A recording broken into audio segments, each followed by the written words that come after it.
Hi, it's Victoria here from Bam Pow Life, and in this video we're going to talk about food and PTSD. So I just got back from my therapist's office. I had some realizations there. We were going through old notes from when I first started with her, which was 4 years ago. Super interesting. It's to make sure I can put some stuff into my book, and so I went to go over old stuff.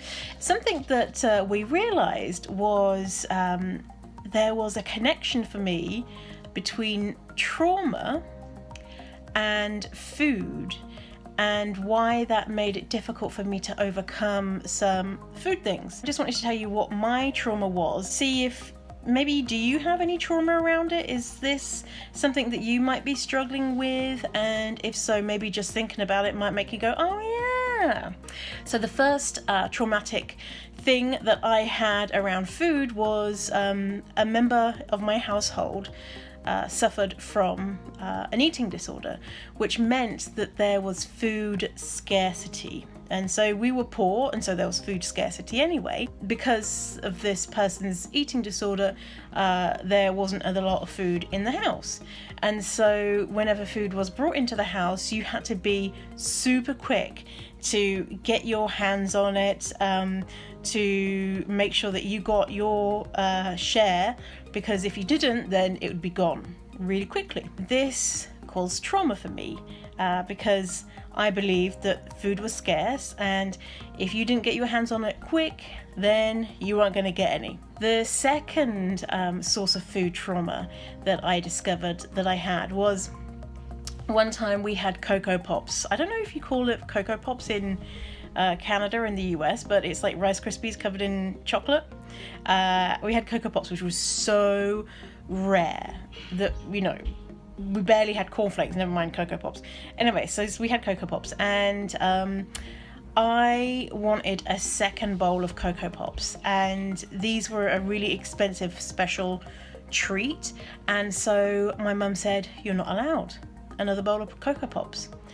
And I was like, please, please, please, please, can I have another bowl of Coco Pops? And I guess my mum was super stressed, or whatever it was, but her reaction was to slap me across the face and say, you're so greedy, and left me alone in the kitchen with the door shut, me sat on the floor eating my second bowl of Coco Pops, crying into my Coco Pops. Poor young Victoria. And the third one was when I was 17. I was in an abusive relationship, and a part of the abuse that I suffered was my partner at the time put me on a diet, aka starved me. And so he decided what I was allowed to eat. If I ate anything outside this very strict regime of hardly anything, then I would be in big trouble. And the types of things that I was allowed to eat was tiny amount of food, no nutritional value, so like a slice of bread and a slice of processed cheese. Whenever I could, I would sneak food, eat it secretly, a behavior which was really reinforced in this relationship.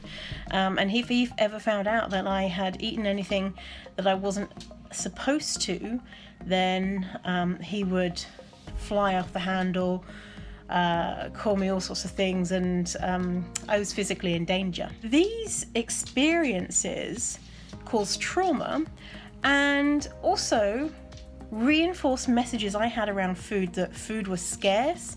You better get it while it's there because it's going to be gone in a second. By desiring food, I was greedy. I needed someone to control what I was eating because clearly I didn't know how to do it. So these were obviously very difficult things to overcome. I now realize that I am not greedy. I have all the food that I need in life, and so I don't need to feverishly get it when I have it in the house, because I always have a supply of food. And I don't need anyone to tell me what to eat, because I'm an adult and I have a human with a body, and my body tells me exactly what I need. Have you ever experienced any trauma around food? Anything that you can remember in your past? What has it taught you about yourself? What lesson did you learn? And is that lesson correct? Can you flip it on its head? Can you reframe that lesson? Have a little think and see if you come up with anything. Kind of interesting, huh? So if you would like more badassery all up in your brain, then check on out my free extreme makeover e-course. The link will be below. Check it out. Have me in your inbox every day for 10 days. And who wouldn't love that? Until next time, my queen, goodbye.